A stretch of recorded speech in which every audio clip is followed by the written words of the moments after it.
जय हिंद मेरे बच्चों। आज की इस क्लास में हम बात करेंगे work done in an adiabatic process. इससे पहले क्लासेस में मैंने आप लोगों को बताया कि कैसे हम फाइंड करेंगे work done in a thermodynamic process. क्या फॉर्मूला था वो? Integral v1 to v2 p dv। किसी भी थर्मोडायनेमिक प्रोसेस में वर्क डन का वही फॉर्मूला है। उसी फॉर्मूले को हमने अप्लाई करके निकाला था work done in isothermal process. अब हम बात करेंगे कैसे कैलकुलेट होगा work done in adiabatic process. I hope कि आप लोगों को पता होगा एडियाबैटिक प्रोसेस कौन सी प्रोसेस है जिसके अंदर सिस्टम और सराउंडिंग्स के बीच में कोई एक्सचेंज ऑफ हीट नहीं है। तो यानी थर्मोडायनेमिक सिस्टम से ना तो कोई हीट बाहर जा रही है और ना बाहर से कोई हीट थर्मोडायनेमिक सिस्टम के अंदर आ रही है।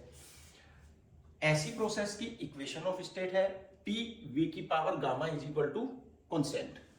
तो अगर हम ऐसा मान लें कि हमारी किसी एडियाबैटिक प्रोसेस में pressure, volume and temperature linked with n mole of the gas, वो गैस हमारी काम किसका कर रही है? थर्मोडायनेमिक सिस्टम का।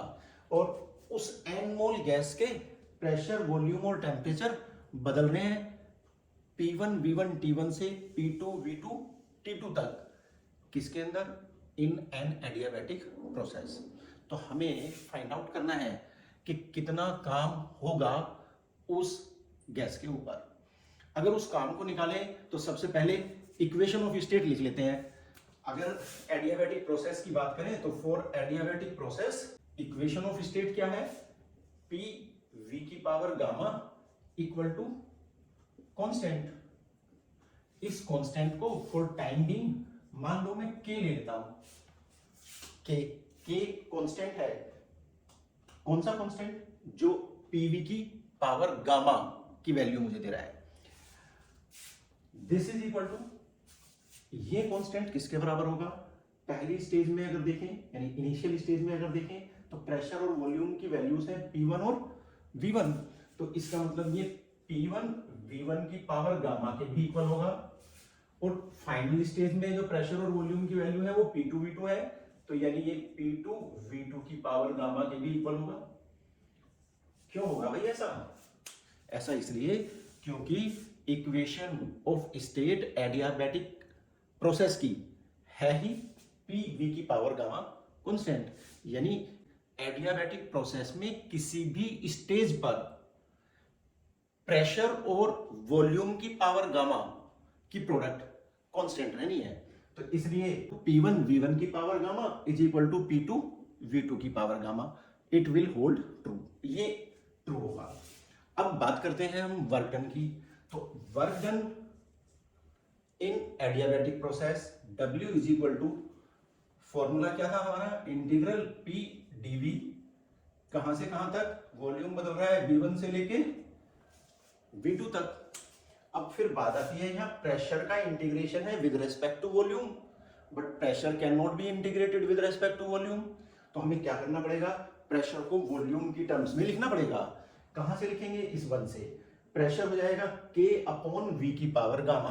तो प्रेशर को लिख देंगे हम K अपॉन V की पावर गामा और integral V1 to V2 P के बजाय आ गया K अपॉन V की पावर गामा और इंटीग्रेशन है विद रेस्पेक्ट टू वॉल्यूम। अब इसमें K तो कांस्टेंट है, बाहर निकाल लेंगे और इंटीग्रेशन हो जाएगा V की पावर माइनस गामा का। तो V की पावर माइनस गामा का integration from V1 to V2 with respect to volume. This will give us, क्या मिलेगा इससे? V की पावर माइनस गामा का इंटीग्रेशन, मतलब K बाहर है ही और इसका इंटीग्रेशन करेंगे विद रेस्पेक्ट टू V। तो x की पावर n का integration with respect to x की power n plus one upon n plus one. तो यहां उस फॉर्मूले को लगाएंगे तो हमें मिलेगा V की power minus gamma plus one upon minus gamma plus one और लिमिट्स होंगी फ्रॉम V1 टू V2।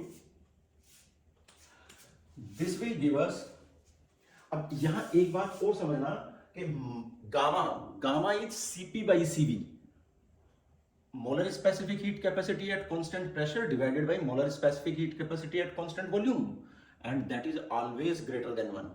तो अगर यहां देखें तो माइनस गामा प्लस 1 हमेशा नेगेटिव देगा, क्योंकि गामा की वैल्यू हमेशा 1 से बड़ी है, तो ये नेगेटिव वैल्यू देगा।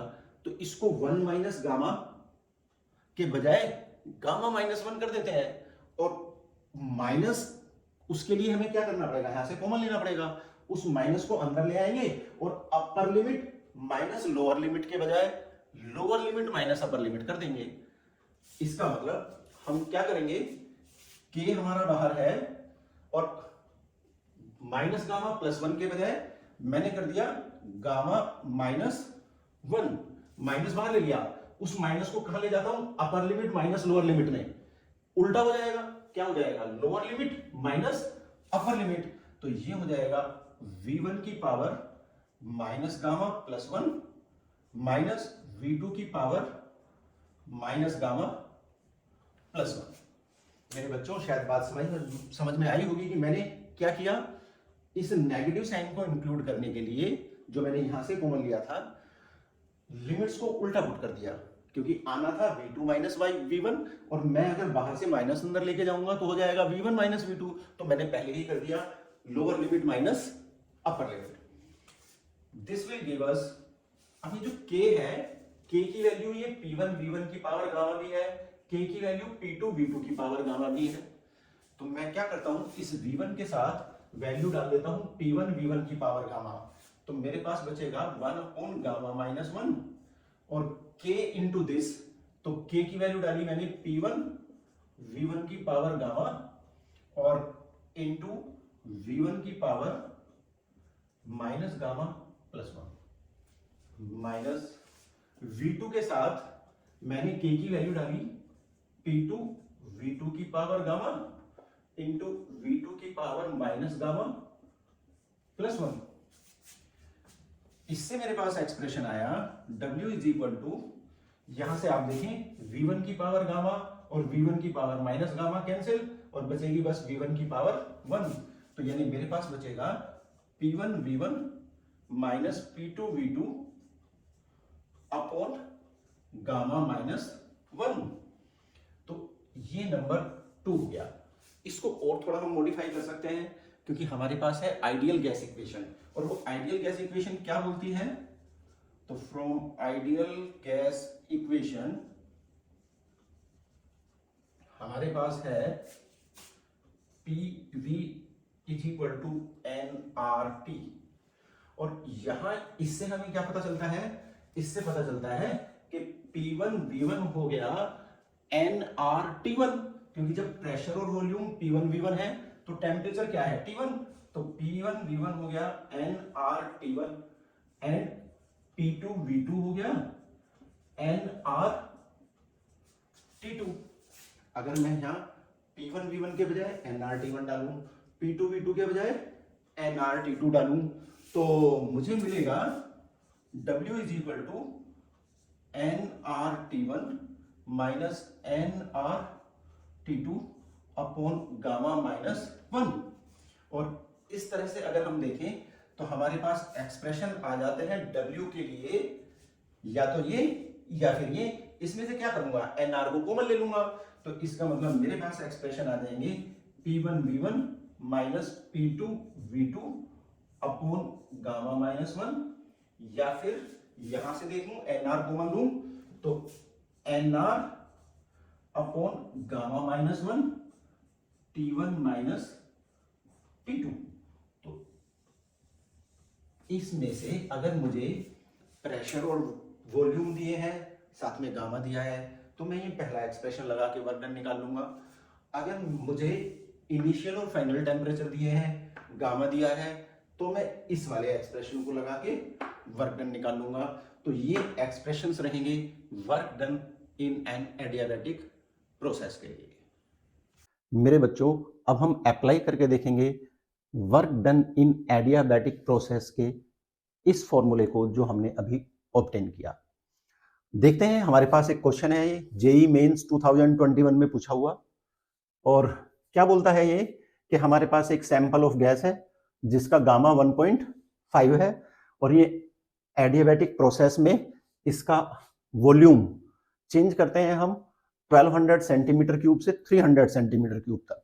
तो यानी कंप्रेस करते हैं गैस को 1200 सेंटीमीटर क्यूब वॉल्यूम से 300 सेंटीमीटर क्यूब वॉल्यूम तक।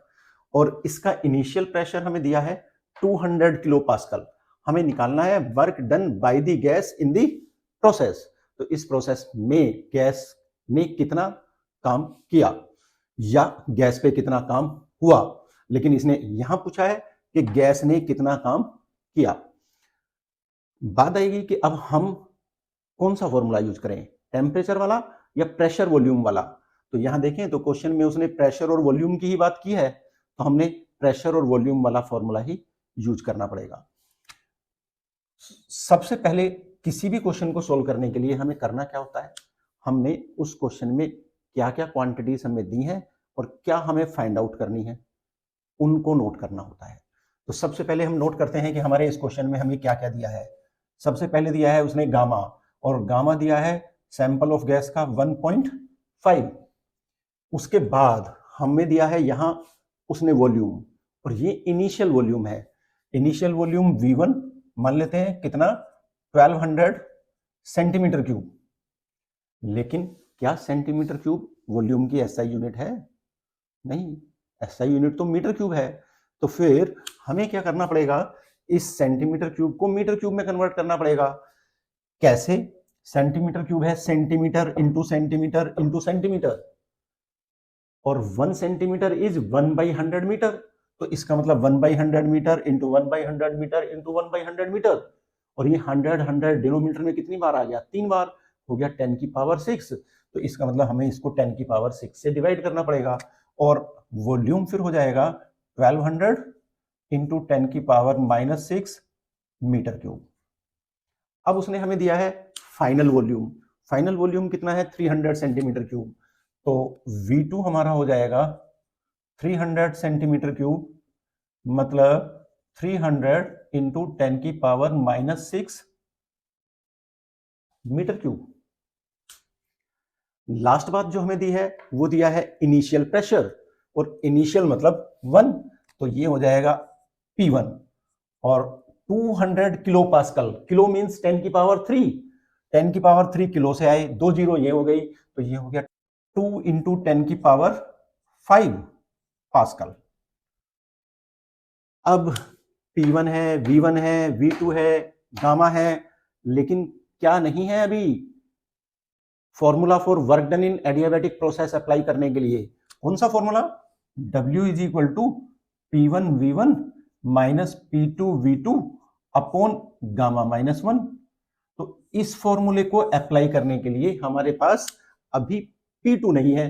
अगर P2 नहीं है तो इसका मतलब सबसे पहले हमें P2 को फाइंड आउट करना पड़ेगा। अब बात आएगी कि इस P2 को कैसे फाइंड आउट करें। तो इस P2 को फाइंड आउट करने के लिए हम यूज करेंगे equation of state for adiabatic process.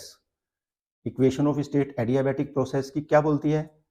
P V की पावर गामा कांस्टेंट है, तो यानी P इंटू V की पावर गामा की जो वैल्यू इनिशियली है वही वैल्यू फाइनली होगी।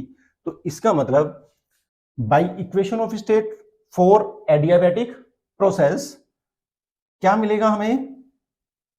P1 V1 की power gamma equal to P2 V2 की पावर गामा। अब यहां से अगर देखें तो हमें P2 चाहिए, तो P2 क्या हो जाएगा? P1 V1 upon V2 raise to the power gamma.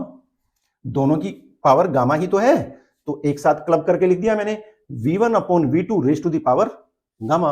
अब इसमें अगर वैल्यूज डालते हैं तो P1 हमारा है 2 इंटू 10 की पावर 5 पास्कल, V1 हमारा है 1200 इंटू 10 की power -6 divided by V2। V2 हमारा है 300 इंटू 10 की पावर -6, और इनकी होल पावर है गामा। गामा कितना है?